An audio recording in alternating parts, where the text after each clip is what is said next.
Okay.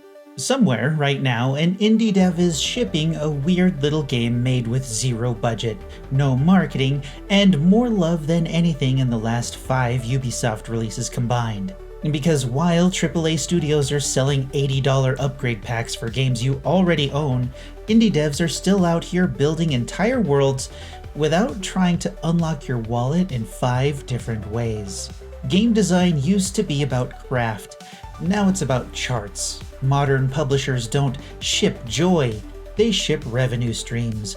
And the more we normalize that, the more they'll build for shareholders instead of players. But thankfully, there is still one part of this industry that remembers how this was supposed to work. So today, we're talking about the difference between games made for profit and games made for people. Nintendo's Switch 2 isn't a console launch.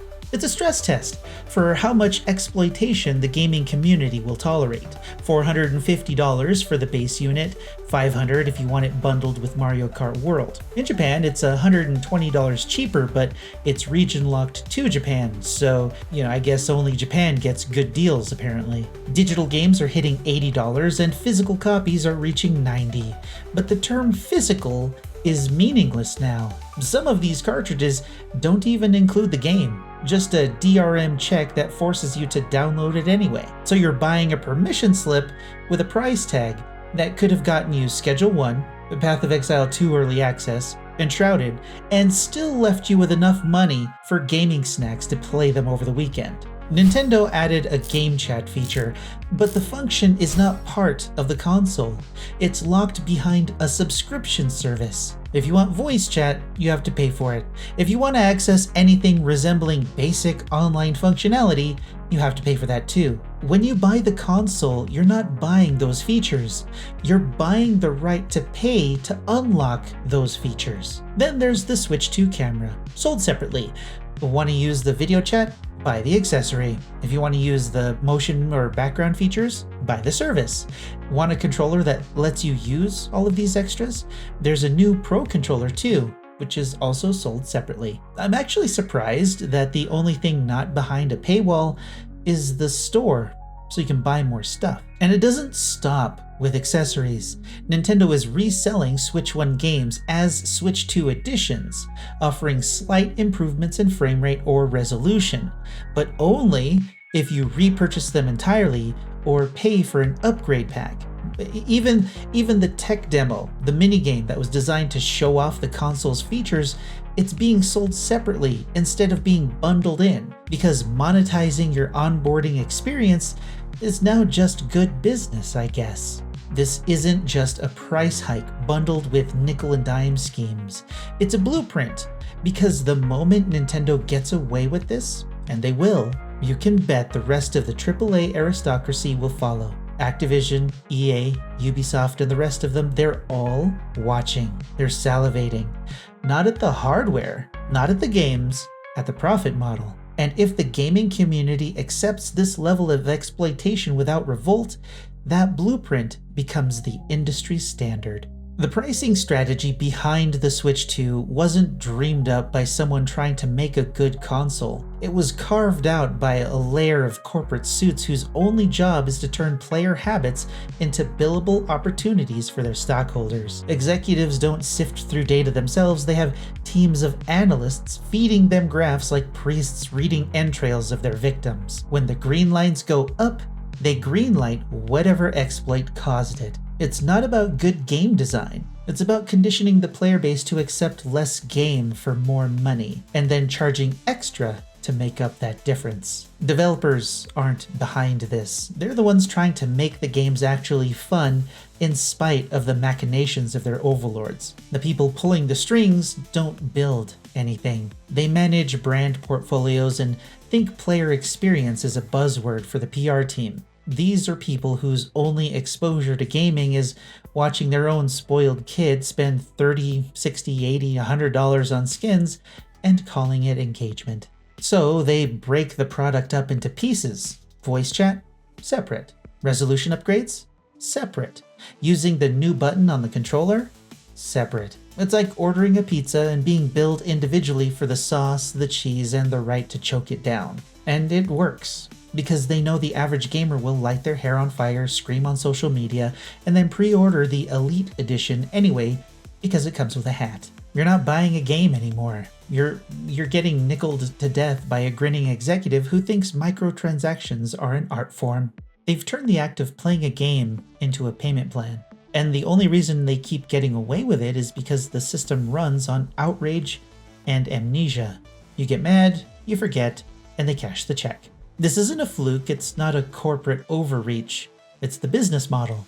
And it's being copied like homework by every AAA publisher in the room. So if the pricing model is the weapon, shareholder culture is the finger pulling the trigger. Modern AAA games aren't built for players.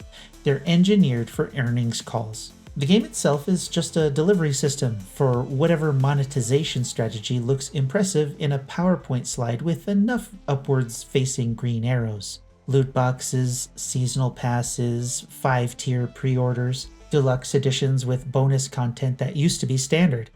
None of it is accidental. It's not about how it feels to play, it's about how many revenue streams the design team can cram into a user interface before the UI breaks. We estimate we can sell up to 80% of an individual's visual field before inducing seizures. So picture this. Every feature has to justify itself financially before it even gets a design document. Not fun, not creativity, profit potential. That's why half the games releasing today feel like they're beta tests for a store. The combat exists to sell skins. The story exists to sell expansions. The gameplay loop exists to sell time-saving shortcuts from the very grind they built into the system. It's not even subtle anymore. You're not buying a game, you're entering a behavioral funnel with microtransaction triggers dressed as content. The goal isn't satisfaction, it's retention. It's engagement. It's how long can we keep this player spinning the wheel before they collapse from boredom and cave in and buy the $25 XP boost. And if it fails, if the numbers dip, they shut down servers and studios, then blame the players for not engaging hard enough, and then recycle the assets into the next scam. This time with a new name, a new skin, and a new roadmap promising it's different now. This is what gaming looks like when it's built for boardrooms, where long-term trust is traded in for quarterly spikes, and player loyalty is just another checkbox on the slide titled Brand Health Metrics. But while AAA studios are out here building slot machines with boss fights, indie devs are doing something completely unhinged. They're just making games. Actual games. Not dopamine drip systems wrapped in a battle pass. Not chore simulators with premium skin packs. Just games. Sometimes weird, sometimes janky, but always honest. You launch one and it's like stepping into a time machine. No login queues, no storefront shoved in your face, no daily rewards trying to train you like a lab rat. Just gameplay. Immediate. Focused and complete. Except for early access games, of course. Schedule 1 wasn't built in a boardroom. It wasn't passed through a marketing department to make sure it aligned with our Q3 growth strategy. It was built because someone gave a damn, and it's obvious when you load it up. The same with Stardew Valley, Hades, Vampire Survivors, Valheim, and so on. Games that shouldn't have succeeded by modern industry logic, but they did. Not because they were optimized for engagement loops, but because they respected your time. And players notice. They feel it before they realize what's happening.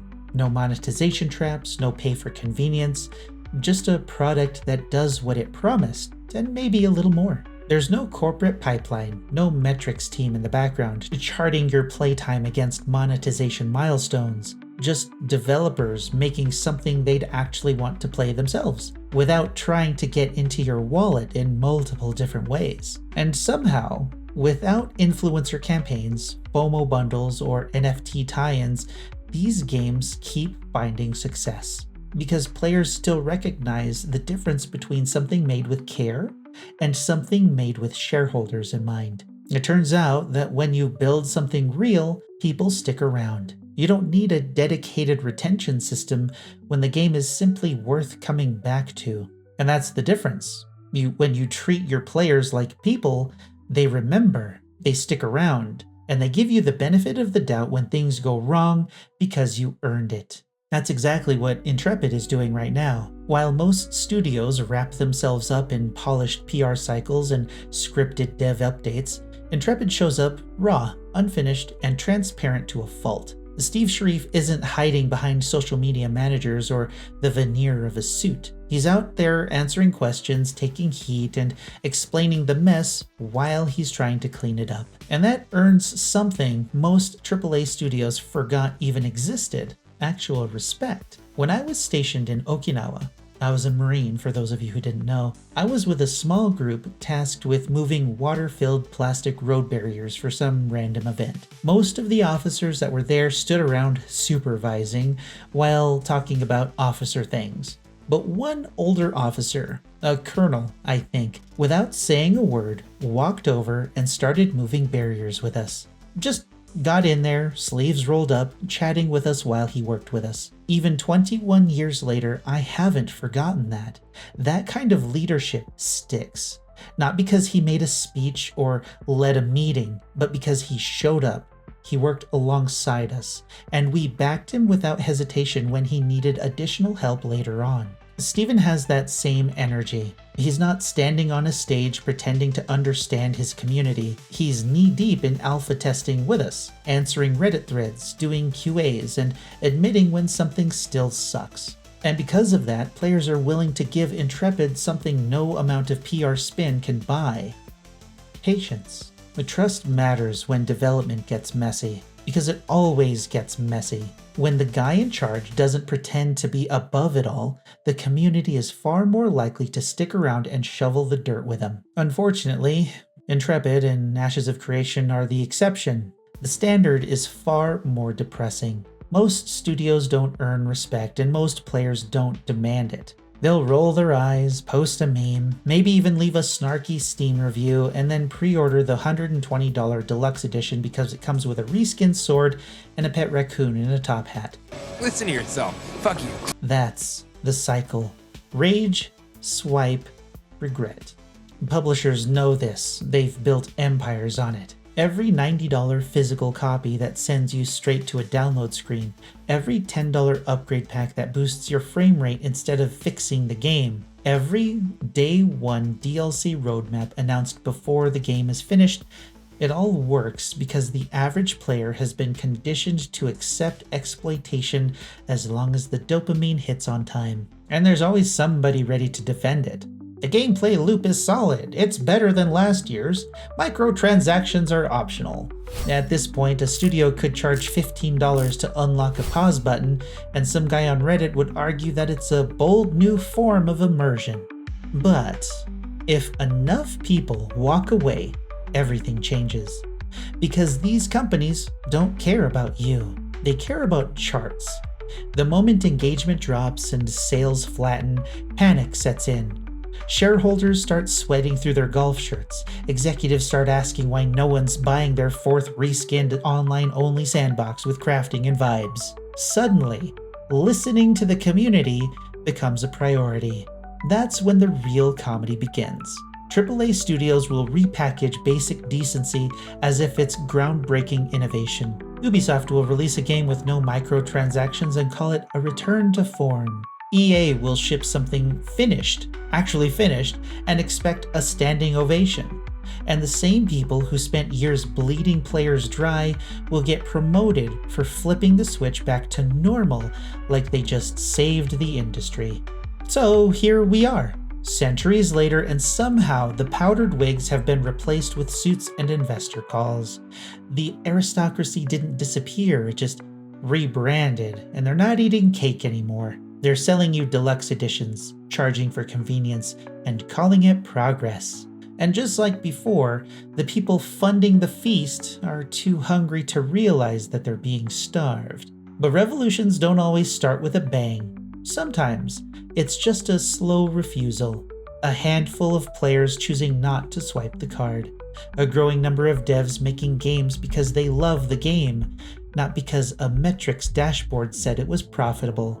That's how change begins. Not with fire and blood, but with frustration, with patience, and the quiet resistance of wallets staying shut. The guillotine doesn't need to be sharpened. It's just waiting for more overpriced slop to drop the blade. That's all for today. You're welcome.